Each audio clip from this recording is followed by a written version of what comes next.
One of the big pushes that we're making this year is around making sure that we take a more responsible approach to sourcing media, buying media, and measuring media. And when we talk about responsibility, it runs the gamut of everything from ensuring that what we're buying is fraud free, it's viewable, it's brand safe, who we're buying from, but it goes a step deeper. And it does get into a little bit of like the idea of corporate responsibility and corporate welfare, and really making sure that our workflows, our transactions are all transparent, it's all on the up and up, but also that we're putting procedures into place to better understand the impact that advertising is having on the entire world ecosystem.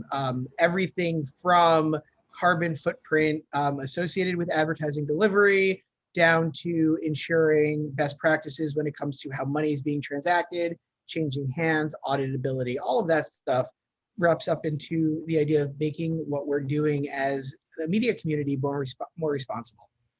And what about the responsibility to the consumers? How do you see that? From a privacy perspective, there is this responsibility to the consumers to make sure that we're able to provide them with messaging that's relevant to them in a privacy safe, privacy compliant way, pulling in different signals that allow us to understand who they are, understand opt-in and choice.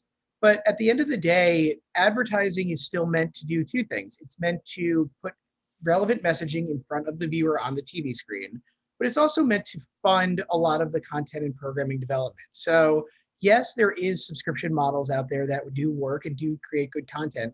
But what a lot of people sometimes forget is that advertising does drive a lot of content production. So it's a responsibility for us to ensure not just that advertising is used to deliver a message, but also used to deliver strong content and create that content. Mike, tell us what's exciting to you in terms of innovation. You know, you and I, we've been speaking about CTV for seems like forever. Um, Lots been going on, lots of accelerated. What's exciting to you now? There's a lot of innovation going on in the CTV space, both on the ad targeting, audience composition side and measurement side. You know, one of the things that really happened during the pandemic was there was a fundamental shift away from day part based media buying and planning into a world where every impression should be targetable, buyable, accountable, and measurable in the way that the client wants. And that means that we as an agency needed to change our approach very quickly as well, understanding that when everybody's at home during the pandemic and wanting to watch primetime content at all hours, every hour of the day became a theoretical prime hour. And we changed up the way that we did it, that we did our planning and our buying in order to make sure that we were maximizing our ability to reach our clients' desired audiences and measure them the right way. You know, some of the things that we're going to see continuing coming out of the pandemic is this rapid growth of streaming as a complement to linear TV.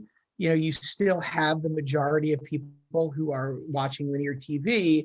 They're just spending more of their time augmenting that linear TV with streaming, meaning that smart TV planning needs to incorporate both capabilities from a delivery standpoint and measurement standpoint of linear TV, but also digital TV, layering on added interactivity, bringing programmatic into the mix, doing all the cool things with technology that we've been talking about.